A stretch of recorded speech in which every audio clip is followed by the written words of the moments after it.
Welcome to Geared Up. I'm Todd Bishop. I'm Andru Edwards. We have got a lot hopping around here. We had Facebook's F8 conference today. There's a lot to talk about. Virtual reality, Oculus, Apple just reported earnings. Yep. T-Mobile is acquiring Sprint. We'll see if they get allowed to. Absolutely. We're going to talk about all of it this week on Geared Up. First off, a big thanks to National Car Rental for sponsoring the show. Yes. Every week we're going to have the National Car Rental Story of the Week coming up. Let's jump into it, though, Andru. F8 is Facebook's big developer conference. Right. Obviously, Facebook has been in the news for things other than its devices lately, but there was some interesting announcements, not entirely surprises, but news from Oculus, which is Facebook's virtual reality company. Tell us about this device that they said is now going to be available. Yeah, so Facebook announced a bunch of stuff today. The one thing that kind of applies to our show here on Geared Up is tech gadgets, and they announced the Oculus Go, which they actually announced in the past, but the Oculus Go was announced as being made available today. So from the stage, Mark Zuckerberg basically said, hey, the Oculus Go is available now. Go buy it. So it is in a 32 gigabyte version that will cost $199. Yes. A 64 gigabyte version will cost $249. So you get a sense for the scale. But let's explain what this thing is and why it actually matters. First off, for context, the Oculus Rift, which is the primary device that has been released by this company so far, it tethers to a very high-end computer. Correct. So you need a gaming machine, and you are connected to that gaming machine from your virtual reality headset, plugged in by a cord. Yeah, and the reason for that is the headset doesn't have all the power and can't fit all the power. Even if it could, it'd be wearing a super heavy headset on your head, which no one wants to do. So you need, in order to get the best quality that you can in these VR games, you need something to do the heavy lifting, and that would be a powerful computer. So what does the Oculus Go do? Because it's wireless, right? Yes. It's not connected, not tethered to a computer. How does it work? So the thing with the Oculus Go is that if you've seen the Samsung Gear VR, what that is, it is a headset where you take your Samsung Galaxy phone, you plug it in, and the phone acts as the display. So the headset basically just kind of holds the phone in place, and the phone acts as a display. But you need to buy a headset, and you need to have an expensive smartphone that can run all these VR apps. They're not anywhere near what you would get in quality as you would using the actual Oculus Rift connected to a gaming PC, but it's still, it's VR on the go. The Oculus Go is the same concept, but you don't need a smartphone. It's all encompassing. So the display is built in to the device, and it has Wi-Fi built in. So that's how you connect and download the apps and everything like that. So it's basically, if you think about it, it is the Gear VR that Samsung offers with a Galaxy phone, just you don't need a phone. It's just all built into the device. So it essentially does that. Is it better or worse than you would get with a smartphone? I think it's similar. Yeah. I think it's a similar experience. Actually, I would say as far as the VR goes, it's a similar experience, but the experience overall, I've always found it kind of cumbersome and annoying to have to hook my phone in and snap it in and then put the cover on and then unhook the phone. With this, you just put it on, turn it on, you're done. Well, that is actually easy, the whole idea of snapping a phone in, compared to being tethered to a PC. We have a VR arcade around the corner from us, and I've gone there with my daughter, and half the time we spent sort of untangling the cord that basically went up to the ceiling and then down to the computer. So in both ways. And that's a more clever solution, because most people don't have the cord hooked to the ceiling. Right. This was a professional place. Yes. It's actually a pretty cool place to check out. My daughter keeps wanting to go back there, which I don't feel comfortable with at 7 years old. I remember when we left, she was a little disoriented, but that's a whole other story. She's very into VR. She really likes doing the Google Cardboard on the iPhone with, I use what's called a VR box. That's my favorite cheap third-party smartphone VR headset. But if you could have it just all self-contained like this with the Oculus Go for $200 to start with, this to me is not bad. Very appealing. Absolutely. So I like the fact that it's not tethered. What I've never been able to convince myself to do is to actually take it with me, though.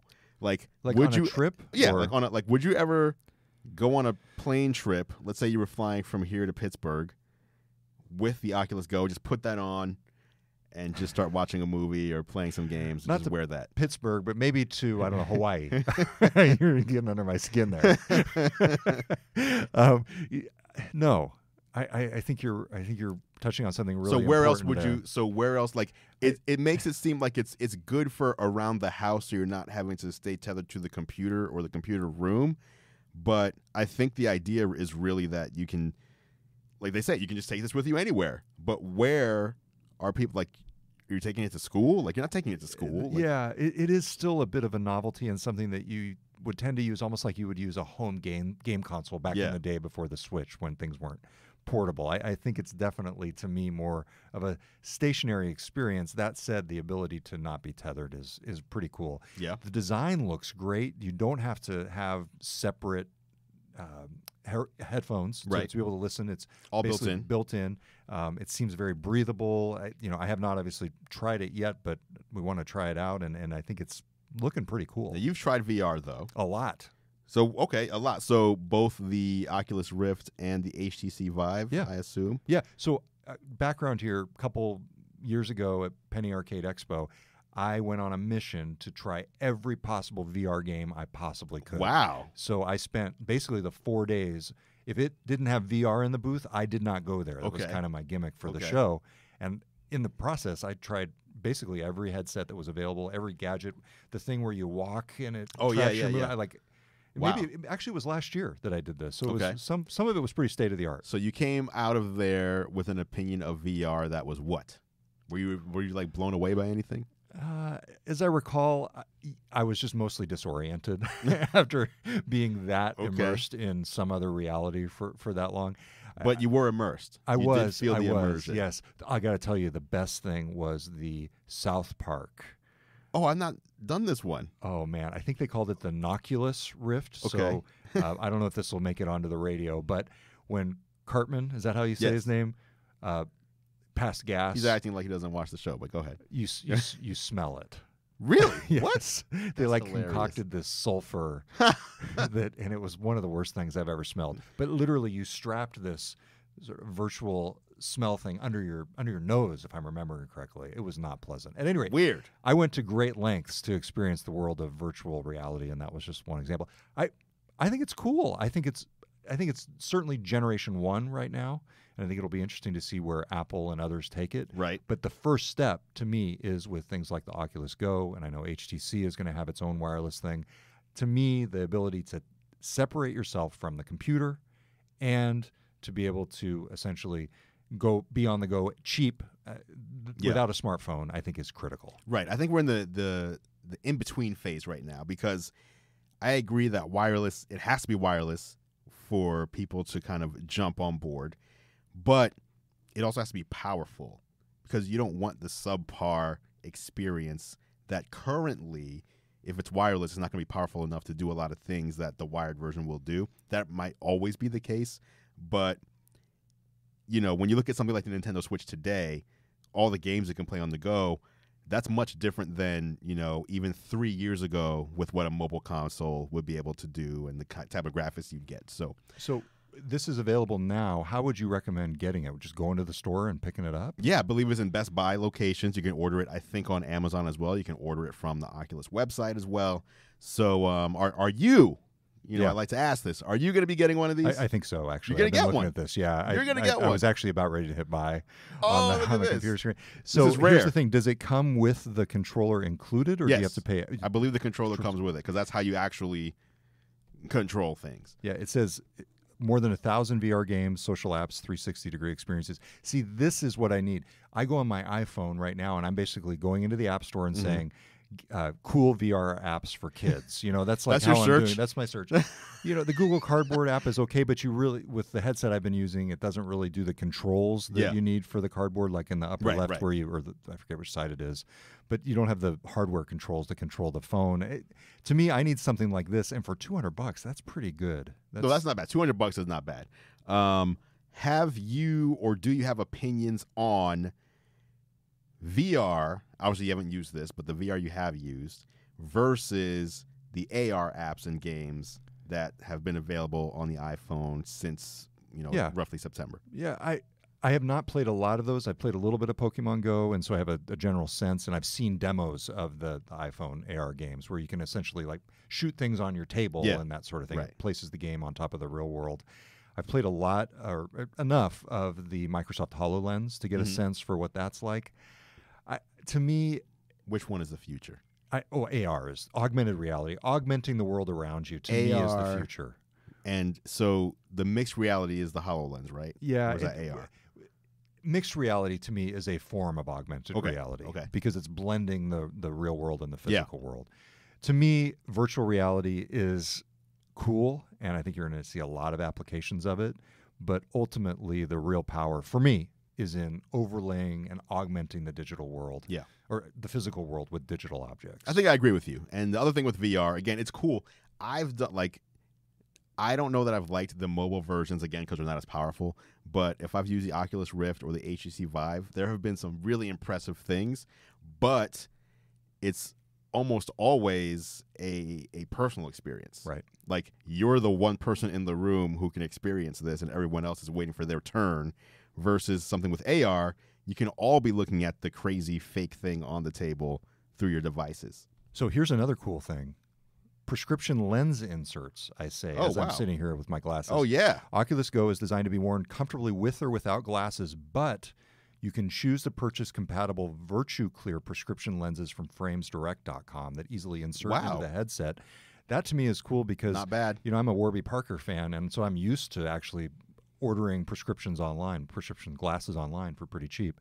And that would be a cool option. It looks like it's roughly $80 to get the lenses. You actually put the lenses in to the VR set. I think they click in. I will say, though, I've found with things like the Oculus Rift, less so with the HTC Vive, but with some of the Google Cardboard headsets, I can still wear my glasses. So it's not really that much of an issue. Okay, so that is the news from Oculus. Yes. Hot off the presses. We're going to be talking about much more coming up, including maybe a little bit more from Facebook, but also what was hot with Apple in its last quarter. Yes. Including some surprises. That's coming up on Geared Up. Welcome back to Geared Up. It is time for the National Car Rental Story of the Week. This is a big one. Geared Up is brought to you by National Car Rental. Go national. Go like a pro. I also do a show with National Car Rental called Technically Speaking, where I bring you all the latest and best gadgets and gear for travel. That's right. You can find Andrew's show, Technically Speaking, on the nationalcar.com control center or youtube.com/nationalcarrent. Yes. So the latest tech puts you in the driver's seat of your travel experience. National Car Rental's Emerald Club will keep you there. All right. The National Car Rental Story of the Week is T-Mobile and Sprint are merging, or at least trying to merge. This is a huge deal in the U.S. wireless industry. The number 3 and number 4 players behind AT&T and Verizon want to get together and create a combined company that together would potentially be more of a rival to those larger players. Why does this drop on a Sunday? I don't know. I was sitting there this past Sunday, and I don't know why they chose Sunday to announce it. Do you have any theories? Well, no, because I would think Sunday is a day where you're not going to get all the attention, and I would assume you want as much attention as possible on this news, right? Well, true, but there's no other news happening, so you got the stage to yourself. True, but is anybody paying attention? I guess a lot of people were because there were a lot of people very curious. So they've tried to do this a few times in the past, right? That's right. So SoftBank and Deutsche Telekom are the parent companies of Sprint and T-Mobile, respectively, and there have been all this back and forth over the years. When they first tried to do this back in 2014, it was going to be blocked by the FCC under the Obama administration. So that was the big hurdle there. More recently, when they've been in merger talks, the question was who would ultimately be in control, Sprint or T-Mobile. And over that time period, T-Mobile kept adding more and more subscribers. The Un-carrier strategy under John Ledger, the CEO, kept doing better and better. And so it became abundantly clear that T-Mobile was the stronger of the two companies. Yeah, I mean, I think if you compare all 4 of the major players, only one of them is seen as the cool one, right? And that'll be T-Mobile. So who thinks Sprint is cool? I'm sure some people do. Nobody. Some people do. The people who do the push to talk, that was Sprint's only thing back in the day. The push to talk. Other than that, the Sprint brand can go away. You don't want to lose a T-Mobile brand, is what I'm saying. Well, and that's the thing. So John Ledger's going to be running the company. The company is going to be called T-Mobile. Now, T-Mobile has actually kept the Metro PCS brand. Mm-hmm. So I actually think one question that I have not seen answered is whether the actual Sprint brand will remain under the umbrella of T-Mobile, the company. Have you seen that answered yet? I have not seen that, but they've said multiple times the combined company will be called T-Mobile, so I don't know why you would then maintain Sprint. Well, it's possible, and they've done it before, so that may be a question to look into. To me, the big question here is, what does this mean in 3, 4, 5 years? And the answer that T-Mobile says is 5G. This really paves the way for T-Mobile to be a viable competitor in the world of 5G. So let's take a step back. Yes. Because 5G, I actually don't even fully comprehend what that means or when it's coming. So right now, we have 4G LTE on our phones. 5G essentially is faster and more robust. Is that correct? By a magnitude, yes. By an order of magnitude. Exponentially. 100 times. What I've heard is it's comparable to having a wired connection in your home, except wireless remote. And potentially faster than that. So if you think about, remember 3G? I don't even know if you remember 3G because it's been a decade. I occasionally feel like I get 3G on my T-Mobile phone in some rural parts of the country. Depends where you are. At any rate, carry on. So 3G was when you had like a Windows mobile phone, and it was cool because maybe you could check an email, or maybe you could not download a song. Like, you had mobility, but there wasn't a lot you could do because 3G still wasn't, even loading a web page would take a minute or two. So remember when 3G went to 4G, and all of a sudden you had apps and streaming. Like, we can go outside right now and stream Netflix. You couldn't do it on 3G. We can download apps. We can download music. We can stream music. Everything streams now. All of pretty much everything we do is thanks to 4G. So that's a huge shift if you think about what mobile devices were and what we can do with them today. Obviously, taking Wi-Fi out of the equation because you can do all that stuff if you're on Wi-Fi. But if you're just out and about, 4G is what enabled the true mobile revolution that we've had. Cars have Wi-Fi built into them now, all sorts of stuff. So now imagine going from that to having a portable device in your hand that can reach speeds of 1 gigabit or 10 gigabit in speed. Everything's instant, but it's not just about these devices we hold in our hands. Imagine, because we're talking about not just personal but business. Imagine you're a farmer or whatever, and you have all this equipment across your vast farm. Everything can talk to each other now. So one part of your farm senses rain's coming in, and this other part, a mile away hasn't hit the rain yet, but this part knows, we have to protect these crops from the rain, so now we'll close this because that says it's raining. And so 5G is going to just open up so much potential for data to become not something we're waiting on, and just things can take action on their own without us having to, see, here's a push notification that it's raining. Okay, hey, Siri, close this. Like, we can take ourselves out of it, and devices will really start talking to each other. So it's artificial intelligence, the Internet of Things. It sounds like 5G is ultimately the enabler to all these things, in your view. And T-Mobile is making the contention. It's very interesting how they're positioning this because they want to get this deal approved by regulators. Right. They are really saying, okay, the U.S. needs to be competitive in 5G right now. Other countries, including China, are poised to beat us to the 5G milestone. And they're also talking about the fact that the Republican tax breaks and the Trump-led tax breaks, as they called them, are part of what's enabling this deal with Sprint financially because they're able to use some of the tax breaks to fund the combination that they're doing. They are really trying to position themselves to get approval. I mean, to put too fine a point on it, they're sucking up to the Trump administration to try and get them to approve this deal. I think there's a real question about whether it will get approved. I think they have a much better shot now than they did in the past. Here's my ultimate question for you, Andrew. As a consumer, as somebody going out there and having the option to go with Verizon, AT&T, or T-Mobile or Sprint today, would you rather have two feisty underdogs in T-Mobile and Sprint going up against AT&T and Verizon as the big dogs? Or would you rather have an almost equal T-Mobile as a third player, no Sprint, going up against AT&T and Verizon? You have two huge players, and then you have two, for lack of a better term, fledgling players who at some points in the past have been on the verge of death.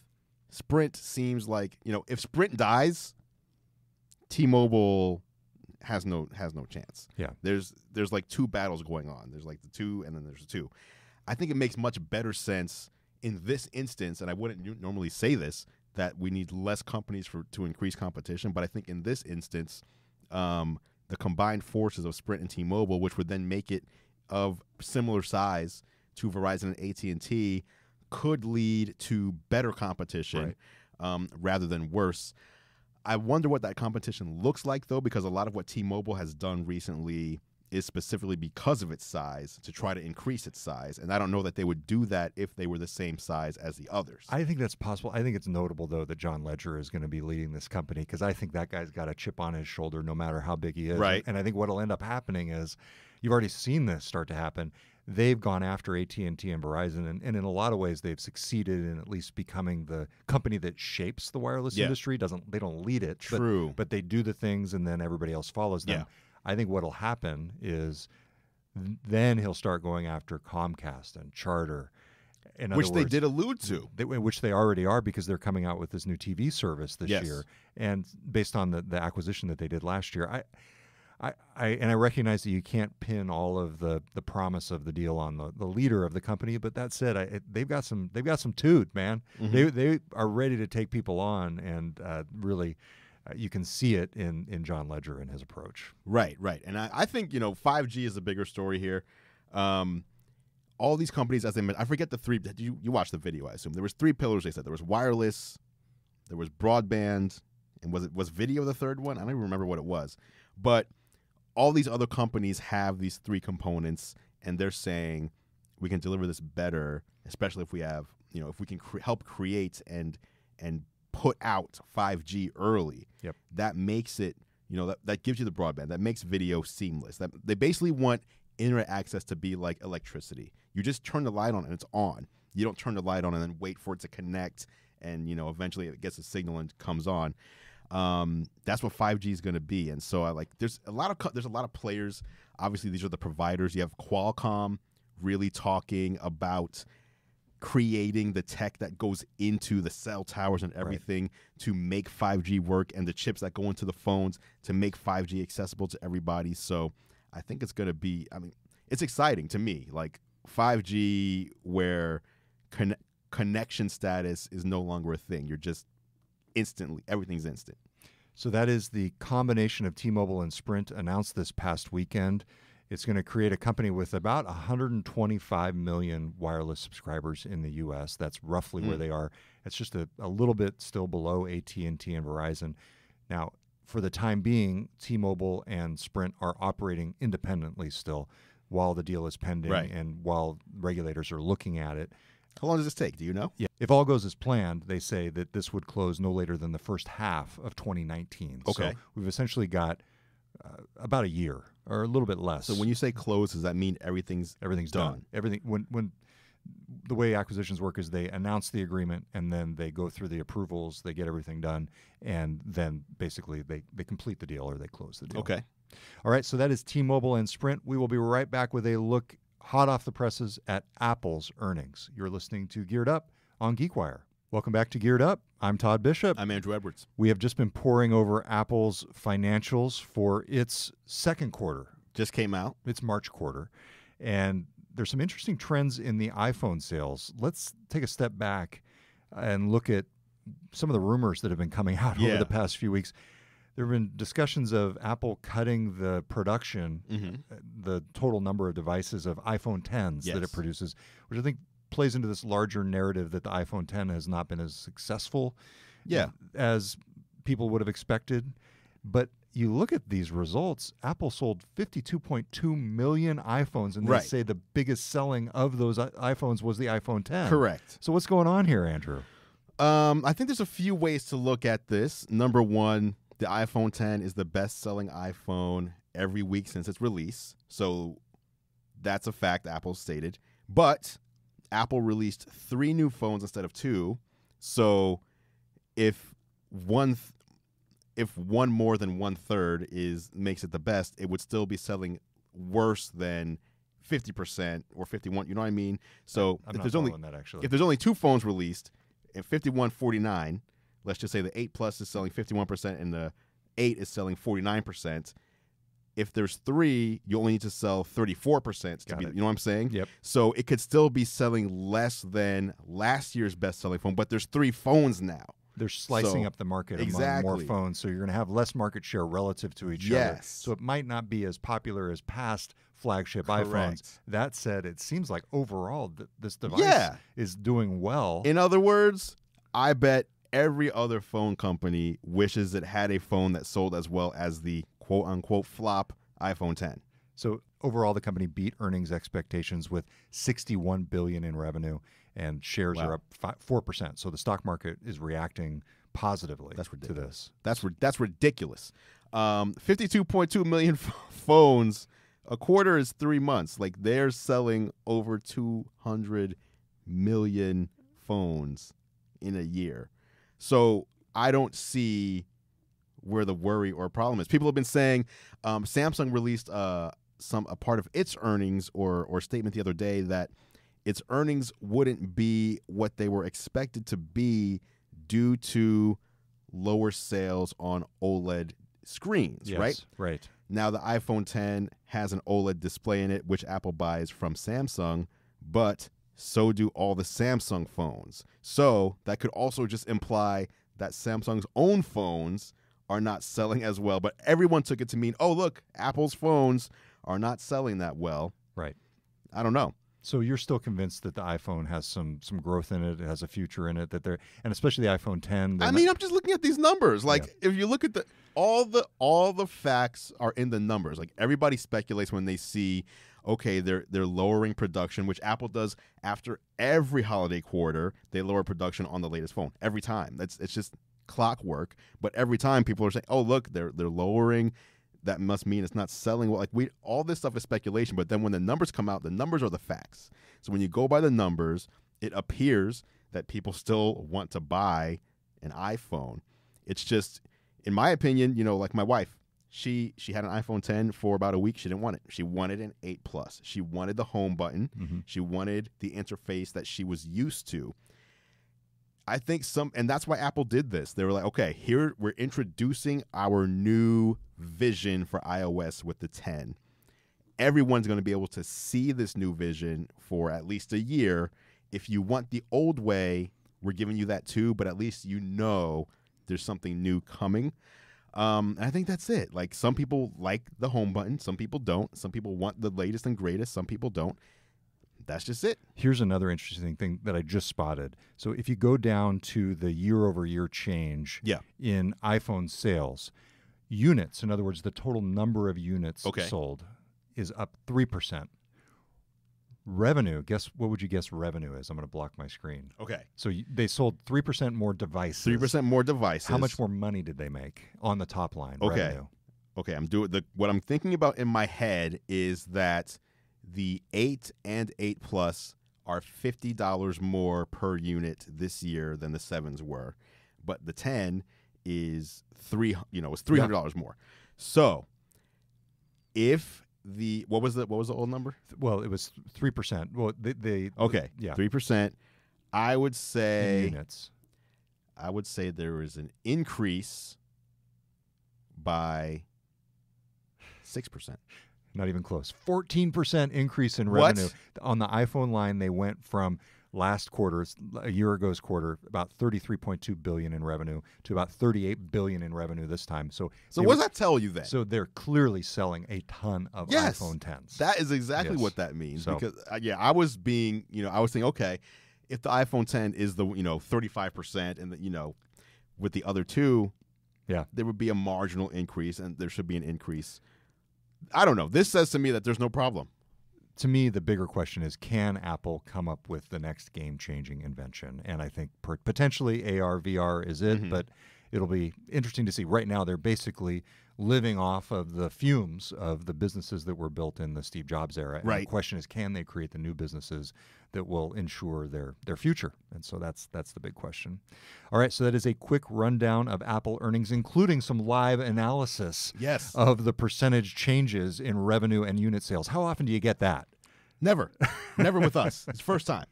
All right, so that is Geared Up for this week. Until next time, I'm Todd Bishop. I'm Andrew Edwards. Don't forget, by the way, subscribe on Apple Podcasts, Overcast, wherever you get your podcasts. Make sure to subscribe to the dedicated Geared Up feed if you want to continue getting the show long term. That's right. We'll talk to you next week on Geared Up. Thanks for listening.